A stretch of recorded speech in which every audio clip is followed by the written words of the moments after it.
ಆದ್ರೂ ಕೊನೆಗೆ ಚುನಾವಣೆ ನಡೆದಾಗ ಏನಾಗ್ಬಿಡ್ತು, ಕಾಂಗ್ರೆಸ್ 178ರಿಂದ ಒಮ್ಮೆಲೆ 36 ಬಂತು. ಬಿಜೆಪಿ ಅರಳಿಕ್ಕೆ ಶುರು ಆಗಿದ್ದ ಅವಾಗ 94ರಲ್ಲಿ ಬಿಜೆಪಿ 40ಕ್ಕೆ ಬಂದ್ಬಿಡ್ತು, ಏಕದಮ್ 2ರಿಂದ 40.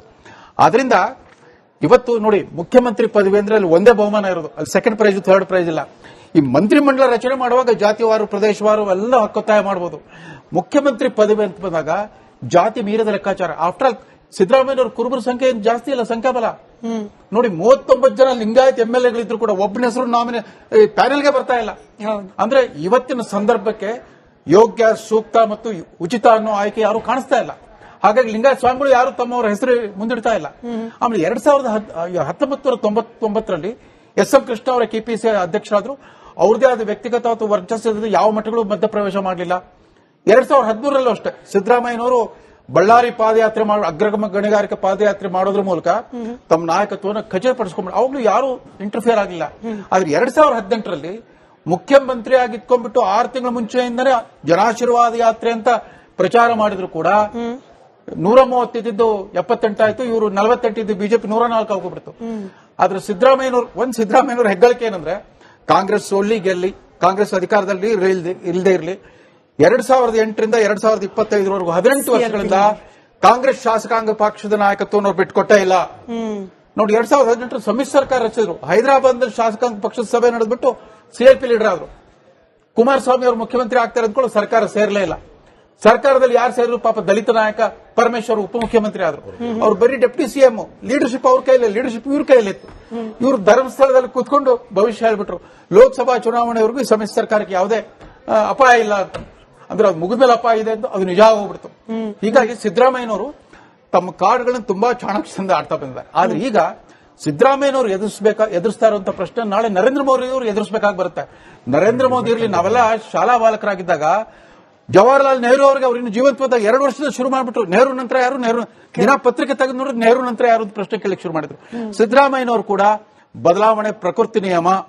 ಆಮೇಲೆ ಸ್ವಾಮೀಜಿ ಅವರು ಹೇಳಿದಾಗೆ ಅವತ್ತೇನಾದ್ರೂ ಹೈಕಮಾಂಡ್ ಮಟ್ಟದಲ್ಲಿ ಆತರ ಒಂದು ಒಳ ಒಪ್ಪಂದ ಆಗಿದ್ರೆ ಅದನ್ನ ಪಾಲಿಸಬೇಕಾದ ಒಂದು ಧೀಮಂತಿಕೆ ಮತ್ತು ಹೃದಯ ವೈಶಾಲ್ಯತೆ ತೋರ್ತಾರೆ ಅನ್ನೋ ನಂಬಿಕೆ ನನಗಿದೆ. ಯಾಕಂದ್ರೆ ಸಿದ್ದರಾಮಯ್ಯನವ್ರನ್ನ ತೀರಾ ಹತ್ತಿರದಿಂದ ವೈಯಕ್ತಿಕವಾಗಿ ಕೂಡ ನಾನು 83ರಿಂದ ಬಲ್ಲೆ. ಅಂದ್ರೆ ಸಿದ್ದರಾಮಯ್ಯ ಏನಂದ್ರೆ ಯಾವತ್ತು ತಮ್ಮ ವ್ಯಕ್ತಿಗತ ಸ್ವಾಭಿಮಾನ ಮತ್ತು ಆತ್ಮಗೌರವ ರಾಜಿ ಮಾಡ್ಕೊಂಡವ್ರು ಅಲ್ವೇ ಅಲ್ಲ. ಇಲ್ದ್ರೆ ಜೆಡಿಎಸ್ ನಿಂದ ಸಿಡಿದು ಬಂದು ಏಕಾಂಗಿಯಾಗಿ ಎದುರಿಸಿದವರು. ಬರೀ ಕಾಂಗ್ರೆಸ್ ಬಾಯ ಬೆಂಬಲ ಇತ್ತು, ಅವ್ರು ಇನ್ನು ಕಾಂಗ್ರೆಸ್ ಸೇರಿಲ್ಲ. ಅವಾಗ 252 ಮತಗಳಿಂದ ಗೆದ್ದು ಬಂದ್ರಲ್ಲ, ಅವತ್ತೇ ಲೀಡರ್ ಆಗ್ಬಿಟ್ರು. ಬಳ್ಳಾರಿ ಯಾತ್ರೆ ಪಾದಯಾತ್ರೆ ಮಾಡಿದಾಗ ಪ್ರಶ್ನಾತೀತ ನಾಯಕರಾಗಿದ್ರು. ಆದ್ರೆ 2023ರಲ್ಲಿ ಆಗ್ಲಿಲ್ಲ. ಮೊದಲು ಅವರು ಮುಖ್ಯಮಂತ್ರಿ ಆದ ದಿವಸದಿಂದಲೇ ಪ್ರಶ್ನೆ ಶುರುವಾಗಿಬಿಡ್ತು, ಒಳ ಒಪ್ಪಂದ ಆಗಿದೆ ಅಂತ. ಅದಕ್ಕೆ ಅವರು ಸ್ಪಷ್ಟವಾಗಿ ಉತ್ತರ ಕೊಡಲಿಲ್ಲ. ಹೈಕಮಾಂಡ್ ಸುಮ್ಮನಿದ್ಬಿಟ್ಟು ಕ್ಷಣಕ್ಕೂ ಬರ್ತಿರೋ ರಿಯಾಕ್ಷನ್ಗಳು ಮತ್ತೆ ಬಿಹಾರ್ ಚುನಾವಣೆಯಲ್ಲಿ ಹೀನಾಯವಾದ ಸೋಲಾಯಿತು ಅಂತ ಕಾಂಗ್ರೆಸ್ ದುರ್ಬಲ ಆಗಿಲ್ಲ. ಹೈಕಮಾಂಡ್ ಯಾವತ್ತೂ ದುರ್ಬಲ ಆಗಲ್ಲ. ಪಿ.ವಿ. ನರಸಿಂಹರಾಯರು ಹೈಕಮಾಂಡ್ ಆಗಿದ್ದಾಗ ಕೂಡ ಅವರೇ ಪ್ರಧಾನಮಂತ್ರಿ, ಎಐಸಿಸಿ ಅಧ್ಯಕ್ಷರಾಗಿದ್ರು. ಬಂಗಾರಪ್ಪನವ್ರನ್ನ ಅನಾಮತ್ತಾಗಿ ತೆಗೆದುಬಿಟ್ರು. ಜನಾರ್ದನ್ ಪೂಜಾರಿ ಅವ್ರ ಕೈಲಿ ಒಂದು ಲೆಟರ್ ಬರೆದು ಕಳಿಸ್ಬಿಟ್ರು. ತಮ್ಮ ಮನೆ ಬಾಗಿಲಿಗೆ ಬಂದಿದ್ದ ಪ್ರಧಾನಮಂತ್ರಿ ಪದವಿಯನ್ನ ಮನಮೋಹನ್ ಸಿಂಗ್ ಕೊಟ್ಟರು. ಮನಮೋಹನ್ ಸಿಂಗ್ ಅವ್ರಿಗೆ ಸಂಸದೀಯ ಮಂಡಳಿಯಲ್ಲಿ ಬೆಂಬಲ ಆಯ್ತಾ? ಇಲ್ಲ. ಕಾಂಗ್ರೆಸ್ ಹೈಕಮಾಂಡ್ ಯಾವತ್ತೂ ದುರ್ಬಲ ಆಗಲ್ಲ. ಲೋಕಸಭೆಯಲ್ಲಿ 44 ಸೀಟ್ ಬಂದಿರಲಿ, 52 ಸೀಟ್ ಬಂದಿರಲಿ, 99 ಬಂದಿರಲಿ, ಅದು ಯಾವತ್ತೂ ಸಶಕ್ತವಾಗಿ ಪಕ್ಷದ ಕೂಡ ಮುಖ್ಯಮಂತ್ರಿ ಬದಲಾವಣೆ ಮಾಡಿದ ಇತಿಹಾಸವನ್ನ ನಮ್ಮ ರಾಜ್ಯವೇ ಕಂಡಿರೋದ್ರಿಂದ ಕಾಂಗ್ರೆಸ್ ಹೈಕಮಾಂಡ್ ಈಗಲೂ ಕೂಡ ಸಂದರ್ಭಕ್ಕೆ ತಕ್ಕಂತೆ ಒಬ್ಬ ಪ್ರಭಾವಿ ನಾಯಕನಾಗಿ ಹೊರಹೊಮ್ಮಿರೋದ್ರಿಂದ, ತಮ್ಮ ಸಾಧನೆಯ ಬಲದಿಂದ, ಸೇವೆ ಬಲದಿಂದ, ಹಲವಾರು ರಾಜಕೀಯ ಸಾಹಸಗಳ ಬಲದಿಂದ ಈಗ ಒಕ್ಕಲಿಗ ಸ್ವಾಮಿ ಮಧ್ಯಪ್ರವೇಶ ಮಾಡಿದ್ರು. ಆ ತರದ ಒಬ್ಬ ಕ್ಯಾಂಡಿಡೇಟ್ ಇಲ್ದಿದ್ರೆ ಅವರು ಸುಮ್ಮನೆ ಕೂತ್ಕೊಳ್ತಾ ಇದ್ರು. ಇದೇ ಪ್ರಶ್ನೆ ನಾನು ಬಹುಶಃ ರವಿಕುಮಾರ್ ಸರ್ ಇದೇ ಕೇಳ್ತೀನಿ. ಎಸ್.ಎನ್. ಕೃಷ್ಣ ಅವ್ರ ಬಗ್ಗೆ ಮಾತನಾಡುವಾಗ ರವೀಂದ್ರ ರೇಷ್ಮೆ ಸರ್ ಹೇಳಿದ್ರು, ನೋಡಿ, ವೈಯಕ್ತಿಕ ವರ್ಚಸ್ಸು ಹೆಚ್ಚಿದ್ದ ಕಾರಣಕ್ಕೆ ಸಮುದಾಯದ ಬೆಂಬಲದ ಅವಶ್ಯಕತೆ ಬೀಳಲಿಲ್ಲ, ಅವರಿಗೆ ಸಿಗಬೇಕಾದ ಸ್ಥಾನಮಾನ ಸಿಕ್ತು ಅಂತ ಹೇಳಿ. ಡಿ.ಕೆ. ಶಿವಕುಮಾರ್ ಅವರು ಕೂಡ ವೈಯಕ್ತಿಕ ವರ್ಚಸ್ನಲ್ಲಿ ಉತ್ತುಂಗದಲ್ಲಿ ಇವರು ಮತದಾರರಿಗೆ ಆಶ್ವಾಸನೆ ಕೊಟ್ಟು ಗ್ಯಾರಂಟಿಗಳನ್ನ ಘೋಷಣೆ ಮಾಡುವಾಗ ಉಚಿತ, ಖಚಿತ, ನಿಶ್ಚಿತ ಅಂತ ಹೇಳ್ತಾ ಇದ್ರು. ಅದೇ ಮುಖ್ಯಮಂತ್ರಿ ಪದವಿ ವಚನ ಪಾಲನೆ ಮಾಡುವಾಗ ಅದು ಎಷ್ಟು ಕಠಿಣ, ಕಠೋರ ಮತ್ತು ಕಷ್ಟದಾಯಕ ಅಂತ ಅರ್ಥ ಆಗ್ತದೆ ಡಿ.ಕೆ. ಶಿವಕುಮಾರ್ ಅವರು. ಕರೆಕ್ಟ್. ನನ್ನ ಪ್ರಶ್ನೆ ಇದ್ದದ್ದು ವೈಯಕ್ತಿಕ ವರ್ಚಸ್ಸಿನ ವಿಚಾರದಲ್ಲಿ ಡಿ.ಕೆ. ಶಿವಕುಮಾರ್ ಅವರು ಕೂಡ ಯಾರಿಗೂ ಏನ್ ಕಮ್ಮಿ ಇಲ್ಲ ಸದ್ಯದ ಪರಿಸ್ಥಿತಿಯಲ್ಲಿ. ಹೀಗಿದ್ದಾಗ್ಲೂ ಕೂಡ ಸಮುದಾಯದ ವಾಯ್ಸ್ ಬೇಕು, ಸಮುದಾಯದ ಬೆಂಬಲ ಬೇಕು ಅಂತ ಹೇಳಿ ಯಾಕೆ ಅನಿಸ್ತಿದೆ ಅಂತ ಹೇಳಿ. ಯಾಕೆ ಒಕ್ಕಲಿಗ ಸಮುದಾಯದಿಂದ ಒಂದು ಪ್ರೆಸ್ ಮೀಟ್ ಮಾಡಬೇಕು, ಸ್ವಾಮೀಜಿಗಳು ಬಂದ್ಬಿಟ್ಟು ಡಿ.ಕೆ. ಶಿವಕುಮಾರ್ ಅವರನ್ನ ಸಿಎಂ ಮಾಡಬೇಕು ಅಂತ ಹೇಳುವ ಪರಿಸ್ಥಿತಿ ಬಂದಿದೆ ಅಂತ ಹೇಳಿ. ಯಾಕೆ ಬಂತು ಅಂದ್ರೆ ನಮ್ಮ ಸಮುದಾಯದವರು ಯಾವತ್ತೂ ಯಾವುದೇ ರೀತಿಯ ತೊಂದರೆ ಯಾರಿಗೂ ಕೊಟ್ಟಿಲ್ಲ, ಮೊದ್ಲಿಂದಾನು ಮಾಡ್ಕೊಂಡ್ ಬಂದಿದೆ. ಮಾತೆತ್ತಿದ್ರೆ ಡಿ ಕೆ ಶಿವಕುಮಾರ್ ತುಳಿಬೇಕಂತ ಯೋಚನೆ ಮಾಡ್ತಾ ಇದಾರೆ ಹೊರತು ಬೇರೆ ಸಮುದಾಯದವರು. ಆದ್ರೆ ನಮ್ಮ ಡಿ ಕೆ ಶಿವಕುಮಾರ್ ಒಂದ್ ನಿಮಿಷ, ನಮ್ಮ ಸಮುದಾಯದವರು ಡಿ ಕೆ ಶಿವಕುಮಾರ್ ಎಲ್ಲಾ ಸಮುದಾಯರು ಒಟ್ಟುಗೂಡಿಸಿ ಕರ್ಕೊಂಡು ಹೋಗ್ತಾ ಇದ್ದಾರೆ. ಆದ್ರೆ ಕೆಲವು ವ್ಯಕ್ತಿಗಳಿಗೆ ಅದು ಆಗ್ತಾ ಇಲ್ಲ, ಏನಕ್ಕೆ ಅಂತ ಗೊತ್ತಾಗ್ತಾ ಇಲ್ಲ.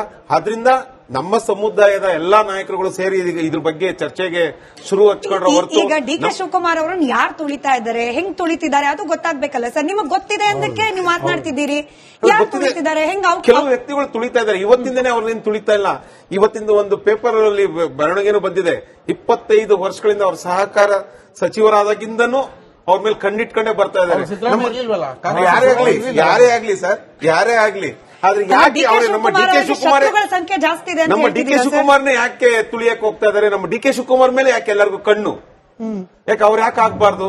ನಾವೇನ್ ಸಿದ್ದರಾಮಯ್ಯ ಜಿನ ನಾವೇನ್ ಬೇಡ ಅಂತ ಹೇಳ್ತಾ ಇಲ್ಲ. ಅವತ್ತಿನ ದಿನ ಒಪ್ಪಂದ ಆಗಿದ್ದಾಗೆ ಬಿಟ್ಕೊಟ್ರೆ ಒಳ್ಳೇದು, ಇಲ್ಲಾಂದ್ರೆ ಅವ್ರು ಹೇಗೆ ಗಲಾಟೆ ಮಾಡಕ್ ಶುರು ಆಗ್ತಾರೆ. ನಮ್ಮ ಸಮುದಾಯದವರು ನಮ್ಮ ನಾಯಕರಿಗೋಸ್ಕರ ನಮ್ಮ ಸಮುದಾಯದವರೆಲ್ಲ ಒಟ್ಟಿಗೆ ಹೋಗಿ ನಾವು ಗಲಾಟೆ ಮಾಡಕ್ಕೂ ರೆಡಿ ಇದೀವಿ. ಯಾಕಂದ್ರೆ ಬೇರೆಯವರಿಂದ ನಾವಾಗಿದ್ರೆ ನಾವು ಮುಂದೆ ಹೋಗ್ತಾ ಇಲ್ಲ. ಗಲಾಟೆ ಅಂತ ತಪ್ಪಾಯ್ತು, ಕ್ಷಮೆ ಇರ್ಲಿ. ಒತ್ತಾಯ ಮಾಡ್ತೀವಿ, ಎಲ್ಲರೂ ಒತ್ತಾಯ ಮಾಡಿದಾಗ ನಾವು ಒತ್ತಾಯ ಮಾಡ್ತೀವಿ ಅಷ್ಟೇ, ಅದು ಬಿಟ್ರೆ ಇನ್ನೇನಿಲ್ಲ ಇದರಲ್ಲಿ. ಬಟ್ ನಿರ್ಮಲಾನಂದನಾಥ ಸ್ವಾಮೀಜಿಗಳು ಮಾತನಾಡುವಾಗ ರವಿಕುಮಾರ್ ಅವರೇ ನೀವು ಅಬ್ಸರ್ವ್ ಮಾಡಿರ್ಬೋದು, 1990ರ ದಶಕದಿಂದಲೂ ಕೂಡ ಒಕ್ಕಲಿಗ ಸಮುದಾಯವನ್ನ ಒಂದ್ ರೀತಿ ಗ್ರಾಂಟೆಡ್ ರೀತಿ ತೆಗೆದುಕೊಂಡ್ಬಿಟ್ಟಿದ್ದಾರೆ ಅನ್ನೋ ಹೇಳಿಕೆ ಬಂತು. ಹೀಗೆ ಯಾಕೆ ಅನ್ನಿಸ್ಬೇಕು ಅಂತ ಹೇಳಿ ಡಿಸಿಎಂ ಅದು ಪವರ್ಫುಲ್ ಪೋಸ್ಟ್ ಸರ್. ಅಂದ್ರೆ ಅದು ಕಾನ್ಸ್ಟಿಟ್ಯೂಷನಲ್ ಮಾನ್ಯತೆ ಎಷ್ಟಿದೆಯೋ ಎಲ್ಲೋ ಗೊತ್ತಿಲ್ಲ. ಬಟ್ ಡಿ ಕೆ ಶಿವಕುಮಾರ್ ಅವರ ಕೈಯಲ್ಲಿರ್ತಕ್ಕಂಥ ಪ್ರಬಲ ಖಾತೆಗಳು ಹಾಗೆ ಕೆಪಿಸಿಸಿ ಅಧ್ಯಕ್ಷಗಿರಿ ಇದನ್ನೆಲ್ಲ ನೋಡಿದಾಗ್ಲೂ ಕೂಡ ಒಕ್ಕಲಿಗ ಸಮುದಾಯ ತುಳಿತಕ್ಕೊಳಗಾಗಿದೆ, ಒಕ್ಕಲಿಗ ಸಮುದಾಯವನ್ನ ಗ್ರಾಂಟೆಡ್ ಆಗಿ ತೆಗೆದುಕೊಂಡಿದ್ದಾರೆ. ಹಿಂಗ್ ಯಾಕೆ ಅನ್ನಿಸ್ಬೇಕು? ಅದ್ರಲ್ಲೂ ಒಬ್ಬ ಸ್ವಾಮೀಜಿ ಅವರು ಹಿಂಗ್ ಯಾಕೆ ಹೇಳಬೇಕು ಅಂತ ಹೇಳಿ. ಸ್ಥಳೀಯ ನಿಗಮಗಳು ಸಹ ಮೇಡಮ್ ಎಲ್ಲ ಅವರ ಪಾಲೇ ಆಗಿದೆ. ಪ್ರಾಬಲ್ಯ ಒಕ್ಕಲಿಗ ನಾವು ಸಮುದಾಯ ಸಪೋರ್ಟ್ ಮಾಡಿದೀವಿ, ನಮ್ಗಳಿಗೆ ಅವಕಾಶ ಸಿಕ್ಕಿಲ್ಲ. ಎಲ್ಲರಿಗೂ ಸಿಕ್ಕಿದೆ, ಬರೀ ಒಕ್ಕಲಿಗರಿಗೆ ಅದೇನು ಎಲ್ಲರಿಗೂ ಸಿಕ್ಕಿದೆ. ಉತ್ಕರ್ಷ್ ಅವರೇ, ಬಹುಶಃ ಹಿಂಗೆ ಸ್ವಾಮೀಜಿಗಳನ್ನ ಮಠಾಧಿಪತಿಗಳನ್ನ ರಾಜಕೀಯ ಅಖಾಡಕ್ಕೆ ತಂದುಬಿಟ್ಟು ಬ್ಯಾಟ್ ಮಾಡೋ ರೀತಿಯಲ್ಲಿ ಪರಿಸ್ಥಿತಿ ನಿರ್ಮಾಣ ಮಾಡೋದನ್ನ ಹೇಳ್ಕೊಟ್ಟವರಲ್ಲಿ ಯೋಗಿ ಆದಿತ್ಯನಾಥ್ ಇವತ್ತು ಅತ್ಯಂತ ದೊಡ್ಡ ರಾಜ್ಯದ ಬಲಿಷ್ಠ ಮುಖ್ಯಮಂತ್ರಿ ಆಗಿರುವಾಗ ಸ್ವಾಮೀಜಿ ಅವರು ಬರಬಾರದು. ಬಿಟ್ಟಿದ್ದಾರೆ ಯೋಗಿ ಅವರು. ಉತ್ತರ ಪ್ರದೇಶದಲ್ಲಿ ರಸಾತಳ ಮುಟ್ಟಿದಾಗ 5 ಬಾರಿ ಲೋಕಸಭೆ ಗೆದ್ದು ಬಂದ್ರು, ಲೋಕಸಭಾ ಸದಸ್ಯರಾಗಿ ಇದ್ಕೊಬಿಟ್ಟೆ ಮುಖ್ಯಮಂತ್ರಿ ಆದ್ರು. ಇವತ್ತು ರಾಷ್ಟ್ರದ ಅತ್ಯಂತ ಪ್ರಬಲ ಮುಖ್ಯಮಂತ್ರಿಗಳ ಪೈಕಿ ಒಬ್ಬ ಸನ್ಯಾಸಿ. ನೇರವಾಗಿ ರಾಜಕೀಯ ಕರ್ನಾಟಕ ಸನ್ಯಾಸಿಗಳು ಯಾಕೆ ನೀವು ಆಕ್ಷೇಪ? ಮಠಾಧಿಪತಿಗಳಾಗಿದ್ದು ಕೂಡ ರಾಜಕೀಯ ಮಾತನಾಡೋದ್ರ ಬಗ್ಗೆ ಈ ಟ್ರೆಂಡ್ ಅನ್ನು ಶುರು ಮಾಡಿದ್ದು ಅಂದ್ರೆ ನಮಗ್ ಗೊತ್ತಿರೋ ಹಾಗೆ, ಈ ಜನರೇಷನ್ ಅವರಿಗೆ ಗೊತ್ತಿರೋ ಹಾಗೆ ಯಡಿಯೂರಪ್ಪನವರ ಮನೆ ಮುಂದೆ ಪರೇಡ್ ನಡೆದಿದ್ ನಾವು ನೋಡಿಲ್ವಾ ಸರ್? ಫೋಟೋ ಶೂಟ್ ಆಗಿದ್ ನಾವು ನೋಡಿಲ್ವಾ? ಈಗ ಅದೇನ ರೆಪ್ಲಿಕಾ ಈಗ ನೋಡ್ತಿರೋದು ನಾವು ಕಾಂಗ್ರೆಸ್ ನಲ್ಲಿ. ಮೇಡಮ್ ನೋಡಿ, ಒಂದು ಬಹಳ ಸ್ಪಷ್ಟವಾಗಿದೆ. ನಾನು ಭಾರತೀಯ ಜನತಾ ಪಾರ್ಟಿಯ ವಕ್ತಾರನಾಗಿ ಇವತ್ತು ಕರ್ನಾಟಕದಲ್ಲಿ ಒಂದು ಸಿವಿಲ್ ವಾರ್ ಶುರುವಾಗಿದೆ. ಸಿದ್ದರಾಮಯ್ಯನವರ